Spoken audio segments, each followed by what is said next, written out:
사무엘하 2장 1절부터 4절까지의 말씀입니다. 1절부터 4절까지 말씀을 저와 성도님들이 한 절씩 교독하도록 하겠습니다. 제가 먼저 읽겠습니다.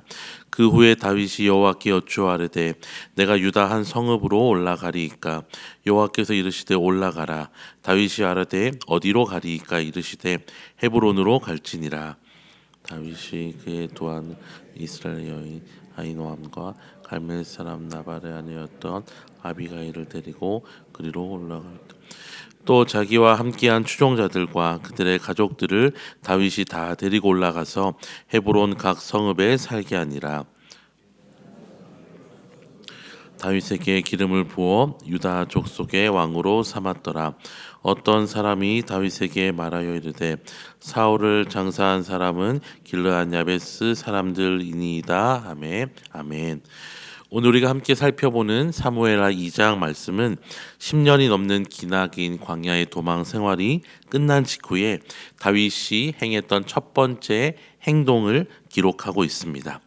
다윗을 쫓아다니면서 끝없이 다윗을 죽이려고 했던 사울 왕은 길보아 전투에서 사망하였고 이제 다윗의 길을 가로막을 장애물은 더 이상 없었습니다.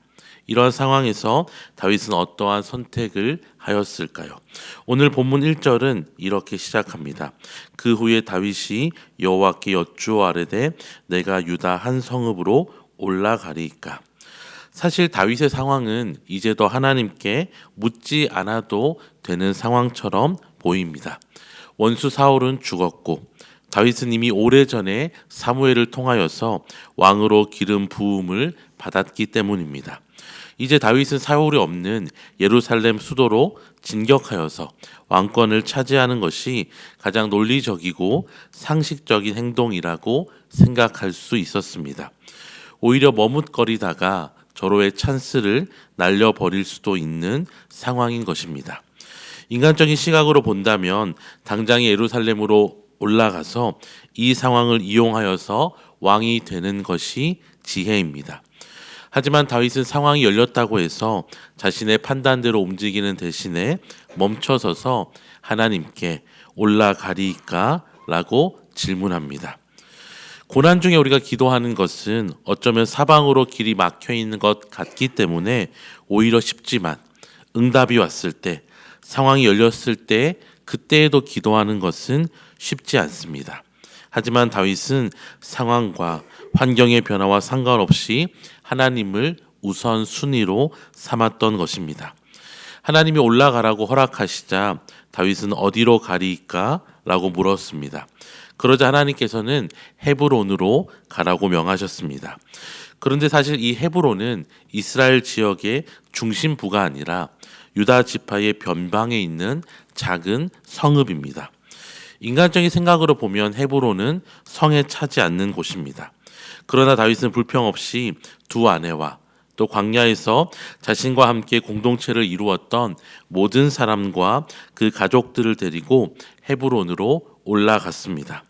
하나님께 묻기만 한 것이 아니라 하나님이 명하신 곳이 인간적인 생각으로는 대단치 않은 것이어도 끝까지 순종하였던 것입니다. 계속해서 4절을 보면 유다 사람들이 와서 다윗에게 기름을 부어서 유다 족속의 왕으로 삼았습니다. 그런데 사실 하나님께서는 이 다윗을 유다 족속의 왕이 아니라 온 이스라엘의 왕으로 부르셨습니다. 그런데 왜 유다 지파만의 왕이 되게 하신 것일까요? 그리고 실제로 다윗은 아주 잠시만 유다 지파의 왕으로 있다가 곧 이스라엘의 왕이 된 것이 아니라 헤브론에서 무려 7년이 넘는 세월을 머물면서 기다려야 했습니다. 인간적인 눈으로 보면 너무나 더딘 응답 같습니다.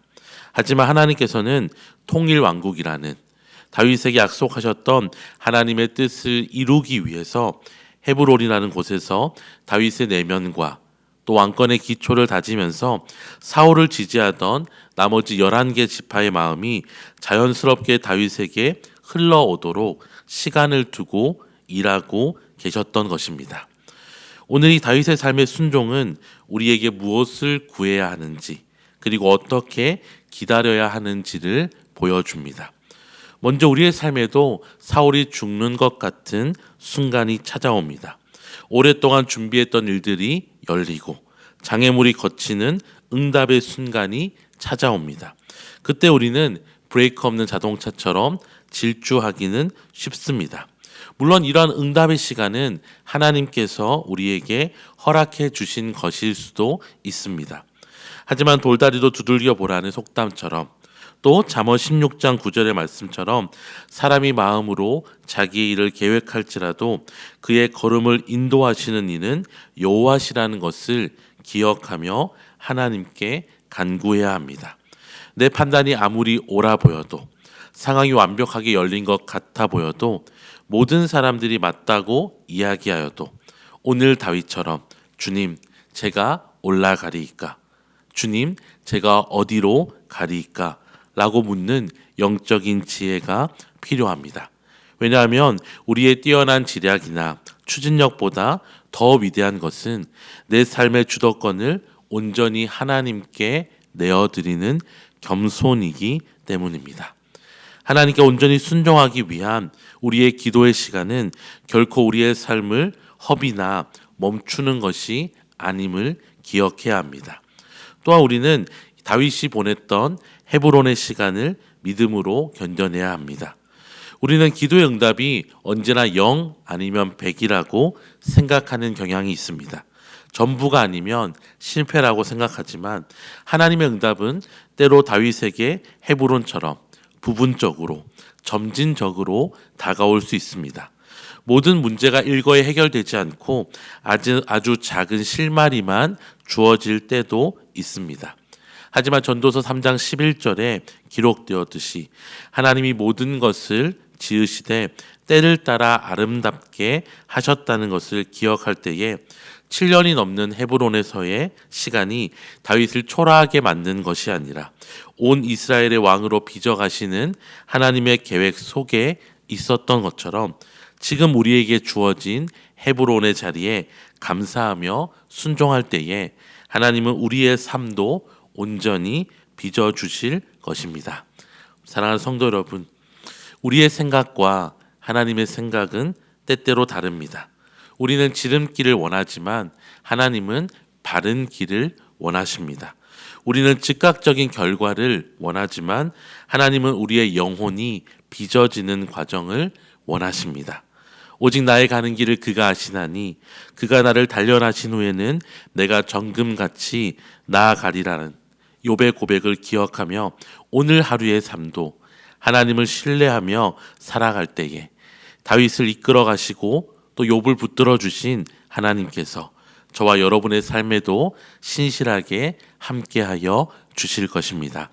이 아침에 기도하실 때에 고난의 때뿐만이 아니라 삶의 문이 활짝 열리는 응답의 순간에도 여전히 하나님을 가장 우선순위로 삼고 하나님께 물을 수 있는 지혜를 허락하여 달라고 기도하시고 또한 내 삶에 주어지는 헤브론과 같은 기다림의 훈련 속에서도 가장 선한 길로 인도하시는 하나님의 완벽한 계획을 신뢰하면서 우리의 조급함을 내려놓고 하나님이 주시는 평안함을 누리며 기다릴 수 있는 우리가 될 수 있게 해달라고 기도하시는 저와 여러분이 되시기를 주님의 이름으로 축원합니다.